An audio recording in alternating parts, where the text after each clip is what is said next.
Hello everyone, let us continue with our discussion. So in the previous two lectures we have completed the first three LOS of this topic, and now we are entering towards the fourth LOS. Okay, and the fourth LOS, you can see it's about the impact of tokenization on retail investors and brokerage firms. So right now we are concerned with two specific aspects. So one is the retail investor, another is the brokerage firms. Clear? See, till now few things which we have understood clearly. Sir, what is tokenization, how it actually reduce the market friction, how it will create the externalities. Clear? But now we are moving towards something which is more practical, that how it is actually affecting the retail investors and brokerage firm. Clear? Now why it is important, because it really connects the theory with the real market behavior. Okay, so the first point is retail investors internalities. Okay, now what is this retail investors internalities? See, internalities basically occurs when investors make the decision that are not in their best interest. Okay, what is internalities? When investors make or take a decision against their own best interest, means they are doing something which is not good for them. Clear? So traditionally retail investors, suppose like me, I want to purchase something, I want to invest my money, I am dependent upon the financial advisors, or I am dependent upon the brokers. Clear? They used to provide me the guidance, they used to help me with risk understanding, product filtering. Clear? Because I don't have the knowledge of this. But tokenization actually have changed this structure. Okay, when I am saying they have changed the structure, so what is happening in this system now? Investors are now not connected with the brokers. Okay, they are directly dealing in everything. So when they trade directly on this digital ledger, that means what? They don't have that much of information.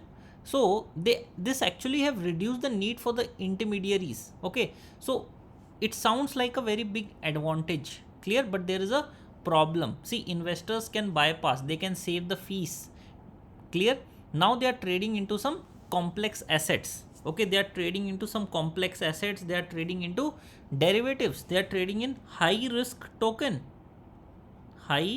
risk tokens. But the worst part is that they don't even understand this, they don't fully understand this. So this real world example in this global crypto, it actually boomed during the period of 2020 to 2022, during that period of COVID. Clear? Like many retail investors across countries, whether it is United States, India or South Korea, they directly started investing in the crypto tokens and derivatives without even having the knowledge. And when market corrected sharply during that period of 2022, many have suffered the loss. Even in India, after 2020, there was a surge in retail participation in option trading. I have discussed this before. Okay, where when many retail investors traded without fully understanding the payoff structures and the risk, and that actually leads to the few issues. What are those problems? The first one is poor diversification. They are exposed to high risk assets. They are exposed to high risk assets. Clear? And they have faced sudden large losses. So losses are sudden and it is very large. So it's like that more access does not always mean better outcome. So tokenization have increased the access, but it can also increase the internalities, where you are making the loss to yourself. Clear?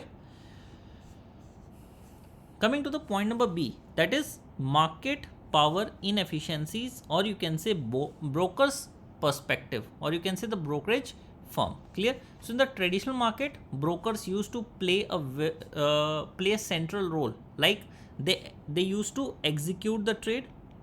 They used to execute the trade. Yes, that was their role. They used to hold the account. They used to hold the accounts. They used to facilitate the transfers. They used to facilitate the transfer. They used to facilitate the transfer. Clear? But switching broker was not easy. Even that also I have told you that, because your asset is with one broker, now you want to switch broker to B, so transferring of the asset used to be difficult. Clear? Means when you want to transfer the securities between the brokers, it involves the clearing house, multiple verification steps, time delays. So it's like a in kind transfer, so the process was slow as well as complex. So it's like that for the brokers, it's like that you are trapped. So investors are often logged in with their brokers for a very longer period of time. So because of this, broker have the advantage and they are charging higher fees. They are charging higher fees. Now, if they have huge client base, that means they also have a strong market power. Clear? Now the tokenization have changed this completely, because in tokenization system, ownership records are shared on a shared ledger. Clear? And assets can be transferred very easily. Assets can be transferred very easily. This means that switching brokers become faster and easier. You can switch broker very quickly. Clear? And there is no need for the clearing house. So as a result, the competition have increased. As a result, the competition in the market have increased, because now people can move from A to B. Clear? Like Zerodha came in. Earlier we used to had that traditional brokers, but when Zerodha came in with the free brokerage in India. Clear? So at that time, moving your assets was easy. You can easily move. That's why people have moved very easily. Clear?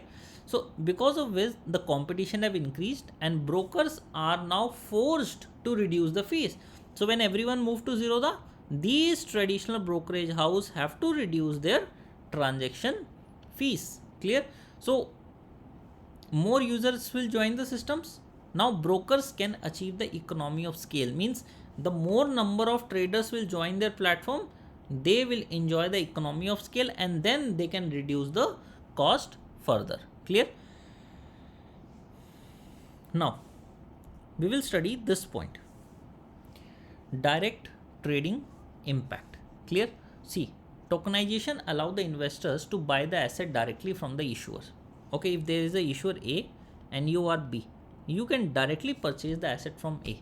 So in between, if there are any brokers, you can remove the dependency. Clear? Like tokenization securities platform in India, like you have seen that tokenization platform, it was in Germany and Switzerland around the period of 2021 and 2023. Okay, they have experimented with this issuance model where investor can participate without the traditional broker layer. Means there are no brokers, B can directly interact with A and he can take the ownership of the shares directly from A. Clear? But there are some limitations. In many countries, regulations still require the trades to be conducted through the licensed broker. There are many countries which says that don't do it directly, do it via licensed broker. Clear? Now coming to the next point, new market power risk. See, while tokenization reduces the power of traditional brokers, clear, but then it created a new form of market power. See, earlier the power was in the hand of the broker, but now the power shifted. Clear? How? Though this privately owned digital ledger, because someone actually own this digital ledger. So who is the owner of that digital ledger where all the information is shared, buyer and seller is shared? They actually hold the power.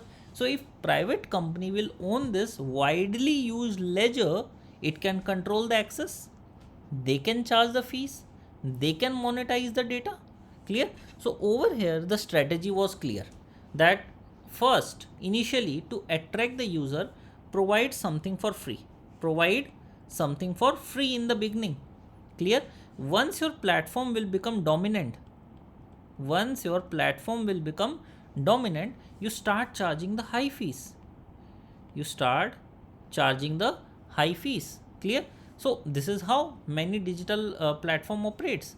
So if I'll tell you like you have seen large number of technology platforms globally, clear, and in the crypto space there are certain exchange that have gained the dominance during that period of 2020 and 22, where they are saying that from our platform like Wazir you can buy and sell the cryptos, clear. Earlier it was free, but later on they have started increasing the fees, and now they are monetizing the users activity on their platform, clear. And these fees are often the monopoly rent. Why monopoly? Because huge customer base is over there only, maximum, clear. There are suppose one or two sellers, sometimes you'll find there is only one, clear. Now, apart from charging this fees from the owner, they also have other ways to monetize. They sell the data of the user, they offer the credit services, okay, or if there are some active traders, they charge higher fees on them, clear. So, during this period, the traditional brokers are losing the power. Traditional brokers are losing the power, but the platform owner will gain even a stronger power than before, clear. So in this LOS, we have studied that, sir, how things moved from traditional broker to the platform owner. Clear? Coming towards the last LOS, that is LOS E. Uh, because of some technical error, I have to close this video here. So the next LOS I'll be covering in the next video. Okay, thank you.